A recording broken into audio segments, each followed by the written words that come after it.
আমি কবিতার কলতান থেকে আমার চ্যানেলে সবাইকে স্বাগতম। বড়দেরকে প্রণাম জানাই, ছোটদেরকে অনেক অনেক আদর আর ভালোবাসা জানালাম। আমি চলে এসেছি এখন হ্যাশট্যাগ আমরা সকলের আজকের বিষয় নিয়ে। আজকের বিষয় রঞ্জনাদি দিয়েছেন। বিষয়টা হলো বিদ্রোহ কাকে বলে, কখনো বিদ্রোহ করেছো কিনা। আর বেশ বিষয়টা বলতে গিয়ে একটু অন্যরকম অনুভূতি হচ্ছে এখন চারিদিকে যা চলছে। তো এটাও বিদ্রোহ। আমরা এরকম এত বড় আকারের বা এত সমষ্টিবদ্ধ বিদ্রোহ, যেখানে 8 থেকে 80 প্রত্যেকে বিদ্রোহ করছে, সেখানে পুরুষ নারীর কোনো ভেদাভেদ নেই, প্রত্যেকে নেমেছেন বিদ্রোহ করতে। তো এই ধরনের বিদ্রোহ খুব একটা আমরা চোখে দেখিনি। আমি আমার যদি নিজের কথায় আসি, বিদ্রোহ করেছি কিনা বলতে গেলে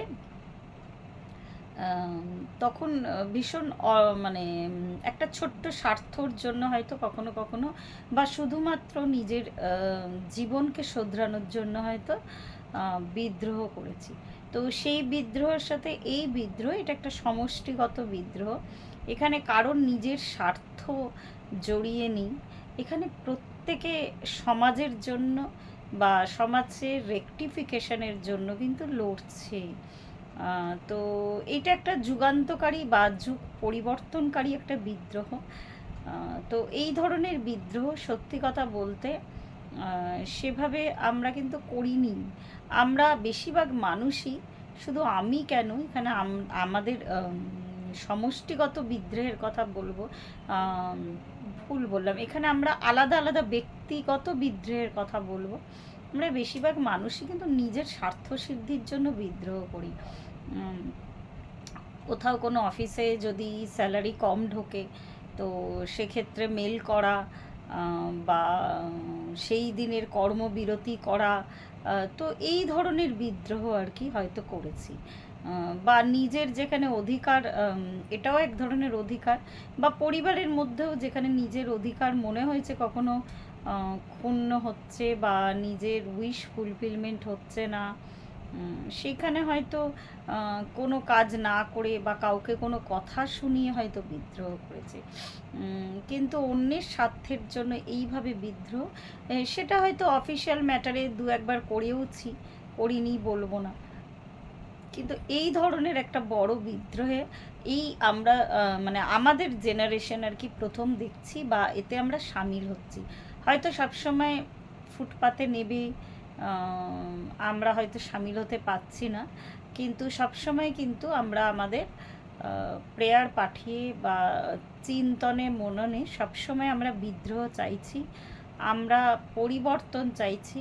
এখানে পরিবর্তন বলতে পুরোপুরি পরিবর্তন, সেটা আইনি পরিবর্তন বলুন বা একটা সোশ্যাল রেভলিউশন বলুন। আমি কথাটা মানে এই কথাটার সাথে এতটাই আবেগ জড়িয়ে আছে, বলতে গিয়ে হয়তো অনেক রকমের কথা বলে ফেলতে পারি। ওই জন্যই মানে যেহেতু সোশ্যাল মিডিয়া, সেইভাবে তো আমরা বলতে পারি না, বা এখানে কিছু আগল দিয়ে কথা বলতে হয়। তো আমরা বুঝতে পারছি, প্রত্যেকেই বুঝতে পারছেন যে আমি কি ঘটনা নিয়ে বলছি। আমরা একটা টোটাল সিস্টেমের চেঞ্জ চাইছি। এটা শুধুমাত্র কলকাতা, ওয়েস্ট বেঙ্গলের নয়, পুরোপুরি একটা মানব জাতির একটা পরিবর্তন, যেখানে আমরা যেটা দেখতে পাচ্ছি, আমি হয়তো মানে একটা ছোট্ট গণ্ডির মধ্যে নিজে হয়তো বসবাস করি, কিন্তু আমার দৃষ্টিটা কিন্তু প্রসারিত করে রেখেছি। শুধু আমি কেন, আমরা প্রত্যেকে, আমাদের প্রত্যেকের দৃষ্টি কিন্তু এখন চারিদিকে আমাদের মানুষ হিসাবে। আর মেয়ে হিসাবে আমি বলবো না, কেননা এটা মানে অনেকেই এই স্লোগানটাও তুলছে, মানে এখানে কোনো ছেলের সাথে ছেলেদের বিরুদ্ধে কোনো বিদ্রোহ না, কিন্তু এখানে সত্যি সত্যি মানুষের সাথে অমানুষের বিদ্রোহ। কেন প্রচুর পুরুষ মানুষ সবাই এখানে আপামর জনসাধারণ সামিল হচ্ছে আর কি। তো এই ধরনের একটা সিস্টেম, এই ধরনের একটা কুরুচিকর জিনিস প্রায়শই আমরা ঘটে যেতে দেখছি আমাদের সমাজে। তো এই রেভলিউশনটা সত্যি দরকার ছিল। হ্যাঁ, এই চেঞ্জেসটার সত্যি দরকার ছিল। এই চেঞ্জেসটার এখনও চেঞ্জ সেইভাবে আমরা দেখতে পাচ্ছি না। এটা কিন্তু এখনও পর্যন্ত আমাদের দৃষ্টির আড়ালে আছে। কিন্তু আমি আশাবাদী, আমি মনে করি যে অবশ্যই রেভলিউশন হবে, অবশ্যই চেঞ্জ আসবে। যে আমরা যে কোথাও সেফ না, এই যে আমরা যে কোনো মুহূর্তে আর কি, যে কোনো মুহূর্তে আমাদের কিন্তু সেই কালো হাত ঘিরে ধরতে পারে। একটা ছোট বাচ্চাও সেফ না। হ্যাঁ, আর এই এই টোটাল সিস্টেমটা চেঞ্জ না হলে, এটা যারা করে বা যে অমানুষরা এই জিনিসগুলো ঘটিয়ে চলছে নিরন্তরভাবে, তো এটার এগেনস্টে সত্যি সত্যি এমন একটা আইন হওয়া দরকার, যেটা ভবিষ্যতে, এটা তো একটা টেন্ডেন্সি, মানসিক বিকারও বলা যেতে পারে। তো এটা যাতে মানে নির্মূল করা যায়, তো সেটাই আমরা প্রত্যেকে চাই। তো তার জন্য এরম একটা বিদ্রোহের সত্যি সত্যি প্রয়োজন ছিল।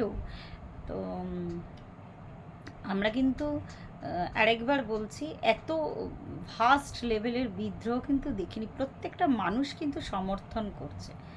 এখানে কোনো রাজনৈতিক রং নেই, এখানে কোনো পুরুষ নারীর ভেদাভেদ নেই। প্রত্যেকে বয়সের বা সোশ্যাল স্টেটাসের কোনো ভেদাভেদ নেই, প্রত্যেকে পথে নেমে বিদ্রোহ করছে। তো এটাই আমার মনে হয় যে সত্যি এই ধরনের বিদ্রোহে, এই আজকে যে বিদ্রোহ চলছে, এটা শুধু আমি ভারতবর্ষ বলবো না, এটা কিন্তু সারা পৃথিবীতে আজকে এই বিদ্রোহটা ছড়িয়ে পড়েছে। তো এই বিদ্রোহেতে তো অবশ্যই আমরা প্রত্যেকে সামিল, আমরা প্রত্যেকেই কন্ট্রিবিউট করছি কোনো না কোনোভাবে। সবাই পথে নামতে পারছি না, কিন্তু প্রত্যেকের যেই সম্মিলিত একটা ভাইব্রেশন, সেটা কিন্তু যাচ্ছে, বা আমাদের প্রেয়ার কিন্তু পাচ্ছে এই ঘটনাটা। তো সুতরাং আমরা অবশ্যই একটা পজিটিভ চেঞ্জের আশা রাখছি। তো আমি এইটুকুই বললাম। প্রত্যেকে ভালো থাকবেন, পরিবারের সকলকে ভালো রাখবেন। ধন্যবাদ।